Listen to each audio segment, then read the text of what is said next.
1950 में संविधान लागू होने और भारत के संप्रभु लोकतांत्रिक गणराज्य बनने की याद में मनाया जाता है।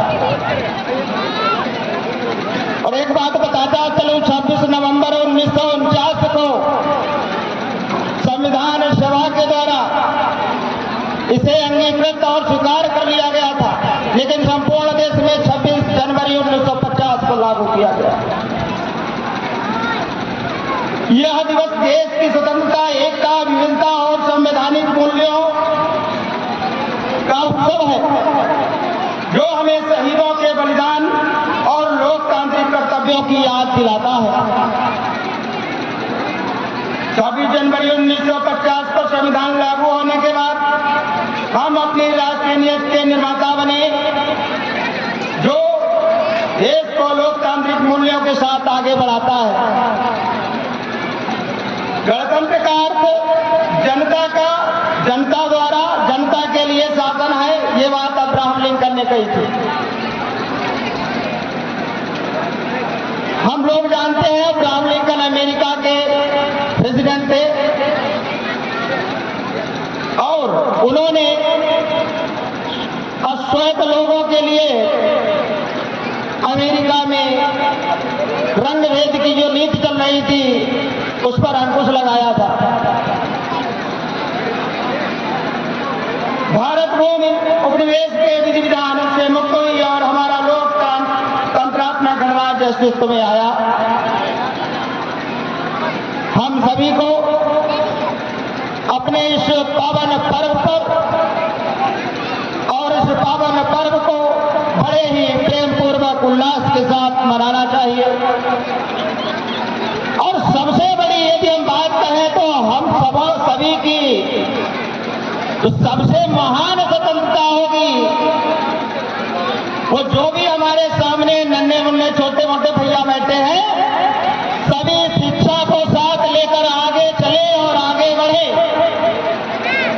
ये हमारे लिए सबसे बड़ी स्वतंत्रता होगी और हमारा यह प्रयास होना चाहिए कि भारत के प्रत्येक कोने कोने में शिक्षा की ज्योति प्रकाशित होनी चाहिए। तभी जाकर हम विश्व गुरु बन पाएंगे, तभी जाकर हमारा भारत साक्षर हो पाएगा, तभी जाकर हमारा भारत विकसित हो पाएगा।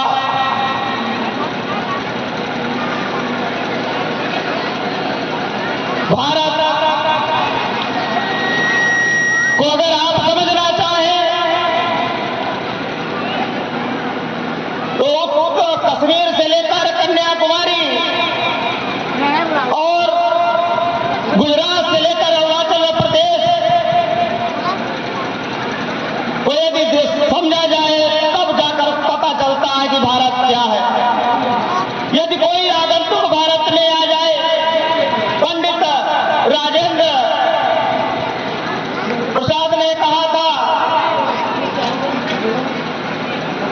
यदि वह संपूर्ण भारत का भ्रमण करे तो कहेगा कि यह एक देश नहीं अपितु असंख्य देशों का समूह है। यहाँ एक रीति नहीं, सैकड़ों रीतियां हैं। यहाँ एक विचारधारा नहीं, हजारों विचारधाराएं हैं और यही हमारे भारत की खूबसूरती है। भारत एक ऐसा गुलदस्ता है जिसमें अनेक प्रकार के रंग बिरंगे फूल खिले हुए हैं।